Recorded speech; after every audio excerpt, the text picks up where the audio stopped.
दुर्वासा ऋषि द्वारा कुंती को मंत्र शिक्षा। धृतराष्ट्र जन्म से ही अंधे थे, अतः उनकी जगह पर पांडु को राजा बनाया गया। इससे धृतराष्ट्र को सदा अपनी नेत्रहीनता पर क्रोध आता और पांडु से द्वेष भावना होने लगती। पांडु ने संपूर्ण भारतवर्ष को जीतकर कुरु राज्य की सीमाओं का यवनों के देश तक विस्तार कर दिया।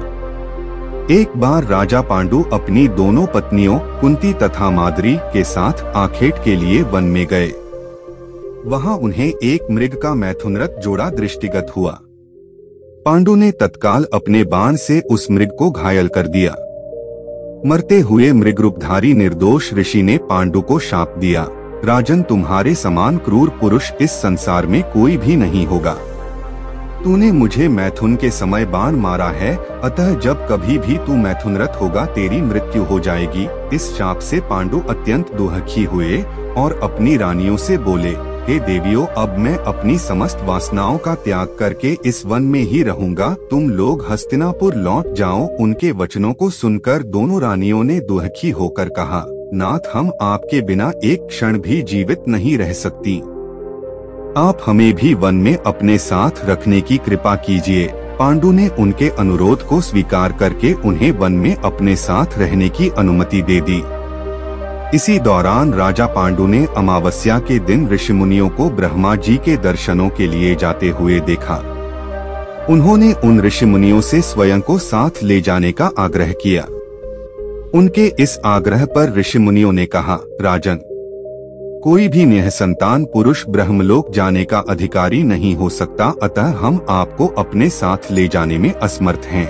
ऋषिमुनियों की बात सुनकर पांडु अपनी पत्नी से बोले, हे कुंती, मेरा जन्म लेना ही वृथा हो रहा है, क्योंकि संतानहीन व्यक्ति पितृऋण, ऋषिऋण, देवऋण तथा मनुष्य ऋण से मुक्ति नहीं पा सकता। क्या तुम पुत्र प्राप्ति के लिए मेरी सहायता कर सकती हो? कुंती बोली, हे आर्यपुत्र, दुर्वासा ऋषि ने मुझे ऐसा मंत्र प्रदान किया है जिससे मैं किसी भी देवता का आह्वान करके मनोवांछित वस्तु प्राप्त कर सकती हूँ। आप आज्ञा करें, मैं किस देवता को बुलाऊं? इस पर पांडु ने धर्म को आमंत्रित करने का आदेश दिया। धर्म ने कुंती को पुत्र प्रदान किया जिसका नाम युधिष्ठिर रखा गया।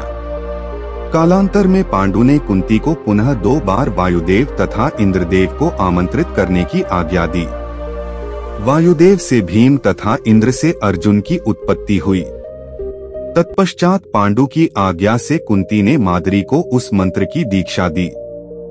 माद्री ने अश्वनी कुमारों को आमंत्रित किया और नकुल तथा सहदेव का जन्म हुआ। एक दिन राजा पांडु माद्री के साथ वन में सरिता के तट पर भ्रमण कर रहे थे।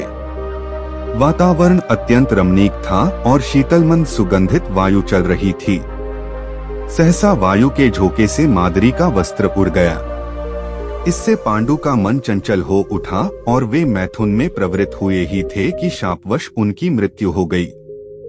माद्री उनके साथ सती हो गई, किंतु पुत्रों के पालन पोषण के लिए कुंती हस्तिनापुर लौट आई। वहां रहने वाले ऋषि मुनि पांडवों को राजमहल छोड़कर आ गए।